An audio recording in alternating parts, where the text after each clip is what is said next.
किसी ने बहुत सही कहा है, सच्चा ज्ञान और धर्म तभी समझ आता है जब मन, शरीर और आत्मा पूरी तरह से तैयार होते हैं। नमस्ते दोस्तों, स्वागत है आपका हमारे चैनल मोटिवेशन की मशाल में। आज हम एक बहुत ही प्रेरणादायक कहानी सुनाने जा रहे हैं, जो हमें यह सिखाती है कि हमें किसी भी परिस्थिति में दूसरों की ज़रूरतों को समझना चाहिए और सही समय पर सही कदम उठाना चाहिए। यह कहानी महात्मा बुद्ध और उनके शिष्य आनंद की है, जो एक छोटे से गांव से गुजरते हुए एक भिखारी के पास पहुंचे। यह घटना उस समय की है जब महात्मा बुद्ध अपने शिष्यों के साथ विभिन्न गांवों और नगरों में भ्रमण कर रहे थे। वे धर्म, सत्य और करुणा की शिक्षा देने के साथ साथ जीवन के असली उद्देश्य को समझाने का प्रयास करते थे। एक दिन महात्मा बुद्ध और उनके शिष्य एक छोटे से गांव से होकर गुजर रहे थे। गांव के एक कोने में सड़क किनारे एक भिखारी पड़ा हुआ था। उसका शरीर दुर्बल था, कपड़े फटे हुए थे और वह बहुत कमजोर दिख रहा था। उसकी हालत देखकर साफ पता चल रहा था कि वह कई दिनों से भूखा था। महात्मा बुद्ध का प्रमुख शिष्य आनंद, जो हमेशा बुद्ध के साथ रहता था, उसने उस भिखारी को देखा और तुरंत बुद्ध के पास जाकर कहा, भगवान, वहाँ एक भिखारी पड़ा हुआ है। वह बहुत दुर्बल और कमजोर दिख रहा है। उसकी स्थिति दयनीय है। मुझे लगता है कि हमें उसे आपकी शिक्षा सुनने का अवसर देना चाहिए, ताकि वह भी सत्य और धर्म का मार्ग जान सके।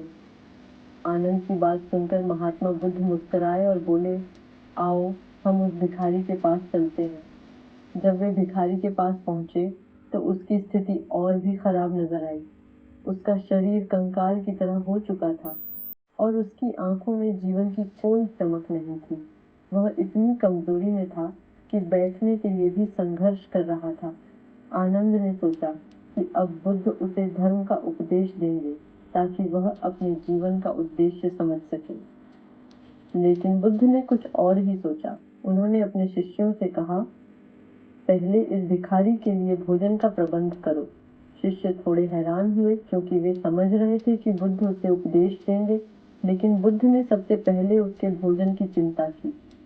फिर भी वे बुद्ध की आज्ञा का पालन करते हुए भोजन लाने चले गए। कुछ ही देर में शिष्य भोजन लेकर आए और भिखारी को दिया। भूखा भिखारी तुरंत भोजन करने लगा। उसकी भूख की पीड़ा धीरे धीरे कम होने लगी और उसके चेहरे पर संतोष की झलक दिखाई देने लगी। जब उसका पेट भर गया तो उसकी आंखों में थोड़ी सी चमक आई और वह कुछ हल्का महसूस करने लगा। भिखारी का पेट भर चुका था, लेकिन वह चुपचाप सो गया। यह देखकर आनंद और अन्य शिष्य थोड़े अचंभित थे। आनंद ने महात्मा बुद्ध से पूछा, भगवान, हमने सोचा था कि आप उसे सत्य और धर्म का उपदेश देंगे, ताकि वह अपने जीवन की कठिनाइयों से मुक्ति पा सके, लेकिन वह बिना कुछ सुने सो गया। ऐसा क्यों हुआ?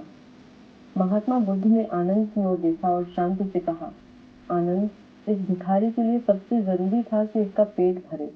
वह कई दिनों से भूखा था और शरीर में कोई शक्ति नहीं बची थी।